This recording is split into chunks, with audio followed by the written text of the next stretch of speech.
500,000 Australians visit China and Hong Kong every year. But because China is changing so rapidly, Australian travel agents have to keep up to speed with where to stay and what to see. So, in March 2008, 10 Aussie travel agents were touring China on an educational trip. The travel agents all work for different companies, and the most experienced of them is Jeanette Wilkins.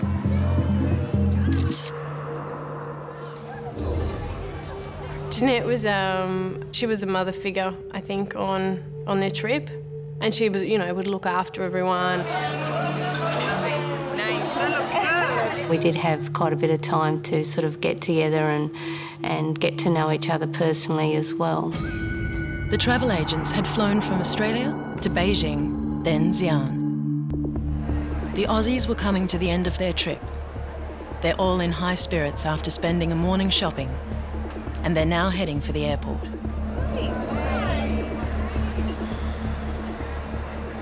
With them are 2 tour guides, local guide Zhangquai Leo and Australian tour guide Eric Wang. Just as they were all about to leave, a complete stranger boards the bus.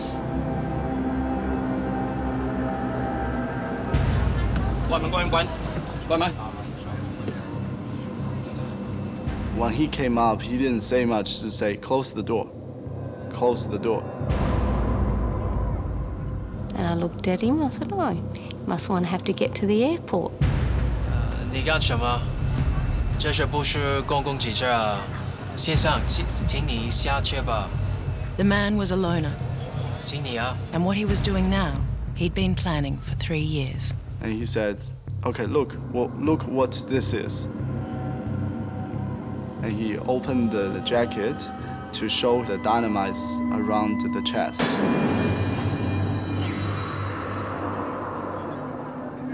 When you saw Eric's face change completely, it's when this guy had said, I have a bomb and I'll blow you all up now.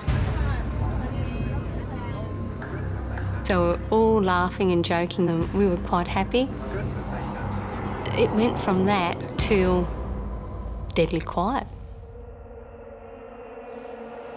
The bomber demands to be taken to the police headquarters. His motives are far from clear, but he makes it known that he wants to see the police commissioner. The thing that was running through my head was, oh shit. I can't actually believe it's happening. Everyone else around me was looking at their faces, probably thinking much the same thing that was going through my head. Eric did get, I guess, angry at this guy. What are you doing? Why are you doing this? That's when this guy started to wave around his hand with his detonator in it.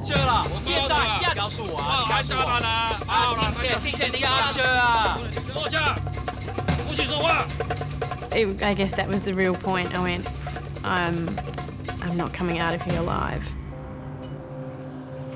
One of the things that was running through my head was that my mum had died not long before, and I actually thought, you know, this can't happen. I can't go as well. Just my family won't come through losing my mum and then myself. And I didn't think I was going to get off in one piece.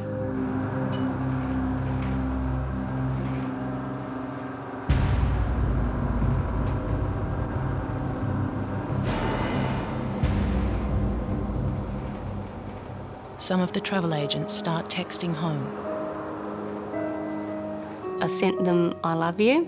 I just sort of sent it just to my husband and the 3 kids. And just before I turned the phone off, my daughter, the youngest one, sent me a message back, I love you too, Mum. Although I lost it then, that's when I started crying a little bit, and that's so I could see I was going to lose it if I kept thinking of her, you know, so I just turned it off. To everyone's horror, the bomber starts to tamper with the detonator. All the girls let out of an almighty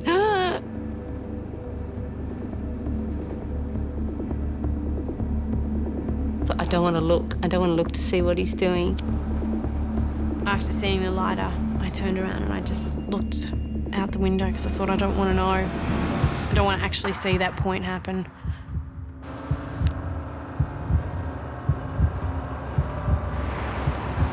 Once outside the police headquarters, the bus is forced to wait. The police seem to be taking no action. They actually shut the gates not to let him through, and that's when I went, what are you doing? Why are you doing this? And you know, you should be doing everything he wants. To outsiders, it appears that the police are ignoring the situation. But inside the police compound, senior officers are secretly organising a massive and elaborate rescue operation. No one on the bus knows what's happening. Eric tries to negotiate. So right from he got on the bus, he told me and Leo that what I need is these Australian people. And so we said, these are all girls. You don't need these girls. They're crying and they're very young. The bomber is desperate. After 3 years of planning, he's deliberately chosen a bus full of foreigners. And if he has to die, he wants as many of them as possible to die with him.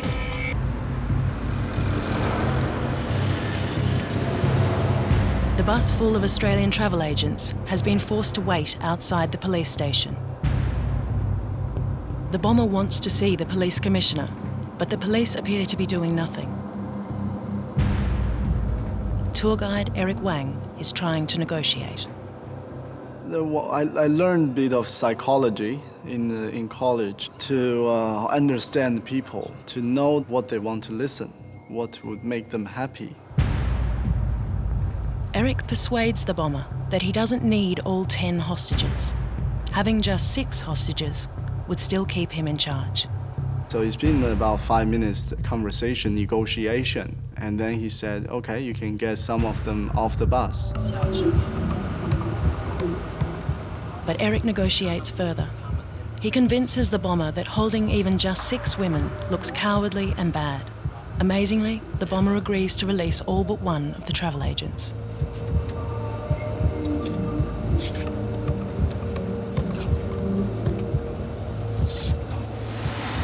Once Eric had sort of, you know, put his hand on my shoulder and said, go, we moved pretty quickly down the bus. This guy was sitting halfway down the bus, and like we had to brush past him. I mean, it was horrible. It's hard to describe that fear of being so close to someone like that. When we got off, we ran. I guess a sort of screaming as well, just fear.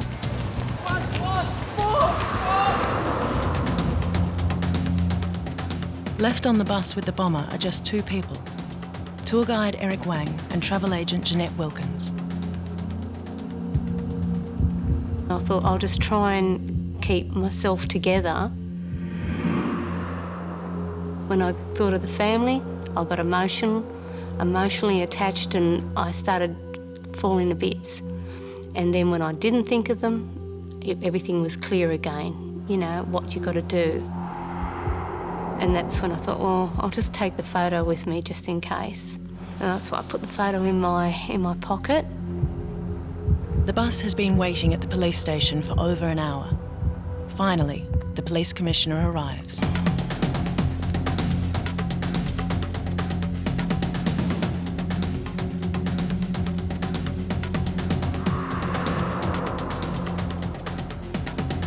The bomber makes his demands known.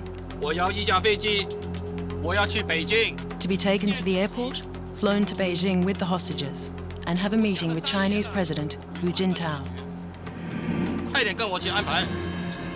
Frightened of being shot by a sniper, the bomber also asks the commissioner to organise an armoured van. While they wait for the armoured car, Jeanette is offered tea. The tea is a bizarre part of the elaborate rescue plan. Come on, drink. When they kept getting me to try and drink more green tea, he goes, what, don't you like it? I don't like it. I said, it's not that. I said, if I keep drinking, I'm going to have to go to the toilet.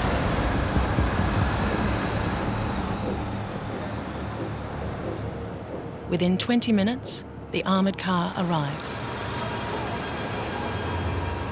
The four of them, plus a police driver, set off for the airport. Even now, the police don't appear to be taking any action. From the back mirror, I didn't see any police vehicles following us. I started to worry. I said, what's happening? What will happen to us? If that was in Australia, we'd have the roads cleared, there'd be a police escort, there'd be such a fuss made. And I thought, that's great. They're just letting us go off to the airport. What Eric and Jeanette couldn't know is that unmarked police cars and vans are slowly surrounding the armoured van. The van is being taken a long way round to the airport, and the bomber doesn't like it.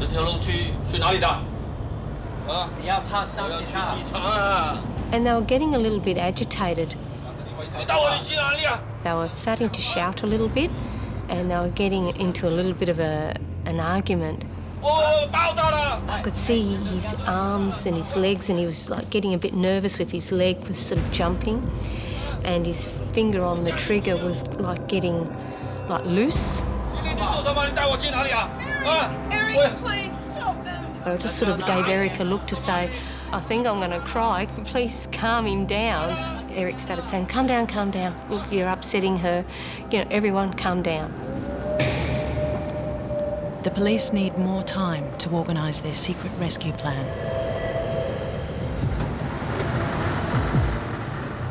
When we got up to the first toll gate, the driver said, well, I haven't got no money. And then the police commissioner said, well, I haven't got my wallet. Eric and Jeanette are unaware that the police commissioner is buying time. This is crazy. I said, we're on the way to the airport with a bomb, and we've got to pay the toll, and we've got the police commissioner in the car with us. And Eric searched around and he had some money, so Eric paid the toll, and then we allowed to go a bit further.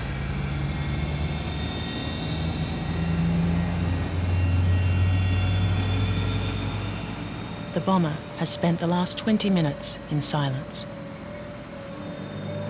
I thought, what does this man want? I thought, well, I'll let him know that, you know, I've got kids, so I got my photo out the back of the pocket, and I was starting to show him to him, these are my kids that I want to go home to. This is my family in Australia. This one, she's 6. This one is 10. And he took the photo and he sort of like looked at it and sort of handed it back to me. I wanted him to see that I'm not just some stranger, that it doesn't matter to him. And I know my family will be very upset if something did happen to me. They'd be quite devastated. I've got a family, you've got a family. Let's just stop it now before someone gets hurt.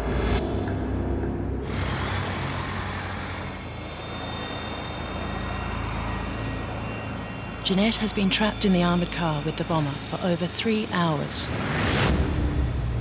Eric, I need to go to the toilet. I spoke to Eric. I said, Eric, I have just got to go. I can't hang on any longer. I have just got to go. I can't wait anymore.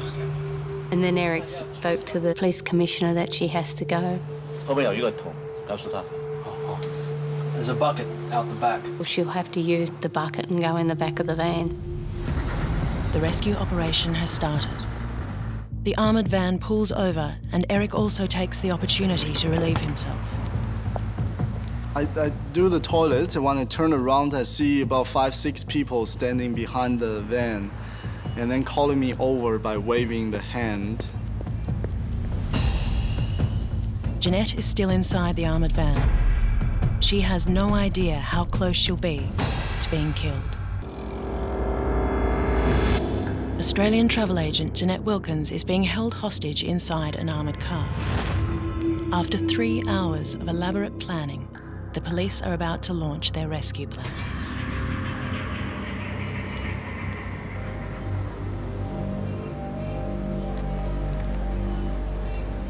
When I walked over, they started to talk to me, asking me about the bomber, the situation.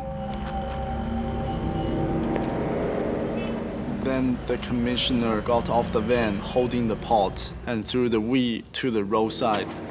And this special agent, he had an eye contact with the commissioner.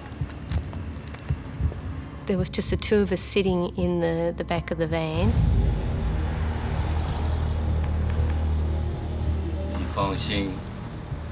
And he was talking to me, and I know that he was saying, "It's okay, I'm not going to hurt you."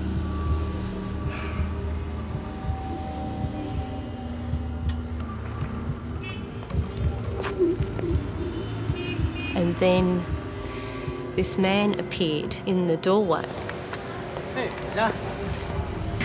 And he was talking to this man in Chinese. I thought he was saying something like, "Got a light, buddy," or "Got a cigarette, buddy," or something like that. It was that sort of tone in his voice. It was very cheery, sort of like, "How you going?" sort of attitude. And then he just dived on him.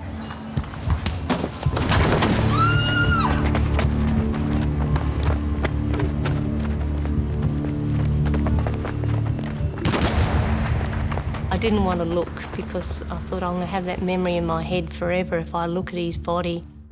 The rescue plan had been executed perfectly. The moment the bomber puts his hand in his pocket, the agent lunges forwards. His first priority is to close his own hand around the trigger to prevent the bomb from being detonated. Only then does he shoot the bomber through the heart. The police, the authorities, every step of the way, they knew what they were doing. Darling, it's me. When I got the phone and I rang my family, my husband couldn't believe it. And then my son said, "I knew there was something wrong. That's not normal for Mum to send me an I love you text." The whole ordeal had taken close to 5 hours. I was probably more upset over him being shot. Those in China, I think once you've gone that far, that's it. Once you put your neck on the line sort of thing, it's not like here. I think that they would have just arrested you and you could just live in prison for a while over there. I think that's it sort of thing.